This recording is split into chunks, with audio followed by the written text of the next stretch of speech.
percent tariff on U.S. cotton imports. NBC's Vaughn Hilliard has traveled to the country, traveled the whole country, exploring the impact of the tariffs, particularly on agriculture. He joins us now from Arizona. Vaughn, good to see you. How much of a role are these tariffs imposed by China playing on the Arizona Senate race, and where are you? What are you on? This, Allie, would be a John Deere cotton picker.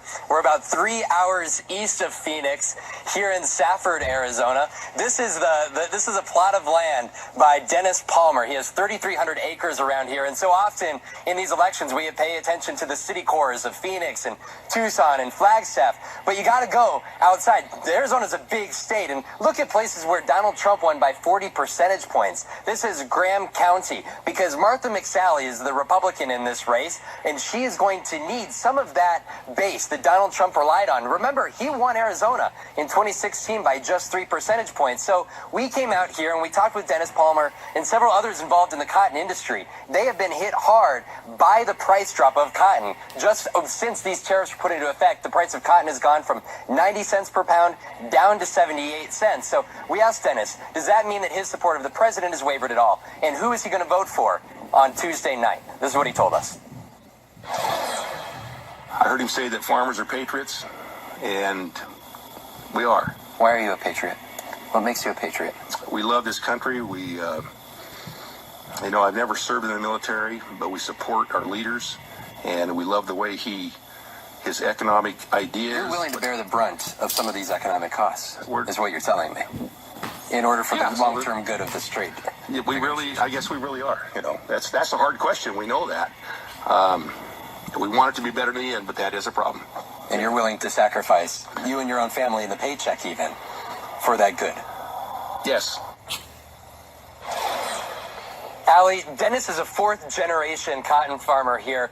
His family goes onto this plot of land all the way back to before Arizona was a state. But we also went down to the road and talked to the manager of the cotton gin. She shared his sentiments, and to be quite frank, Allie, this is what we've heard all summer, is that individuals, despite being impacted in their pocketbooks by these tariffs and really having no end in sight to them, they are sticking by the president. And important to note, on Tuesday, Dennis told us he's going to vote for Martha McSally, the Republican, the very type of voter that Martha McSally needs to show up on Tuesday to just barely hold on and beat Kirsten Sinema.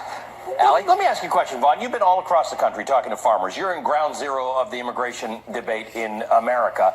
A lot of agricultural workers, farmers in America, are worried about Donald Trump's strong stance on immigrants coming in from Central America or Mexico, because those are the very people they employ on the farm. So that is a position that Donald Trump has taken that works against a lot of farmers. How do they balance that along with the tough talk on trade that they're willing to support?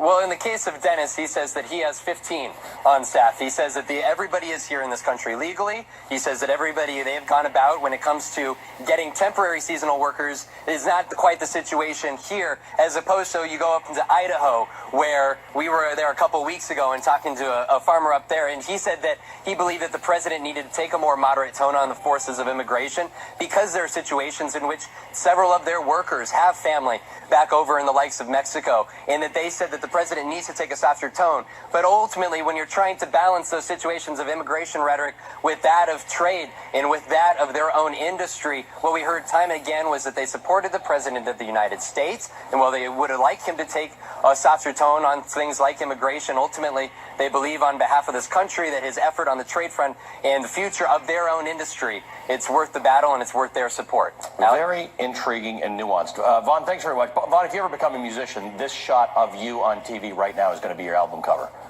It's truly remarkable. It works for me. Vaughn, it does work for you. Vaughn Hilliard in Safford, Arizona for us. Coming up, untruths floating around about protecting health care coverage for patients with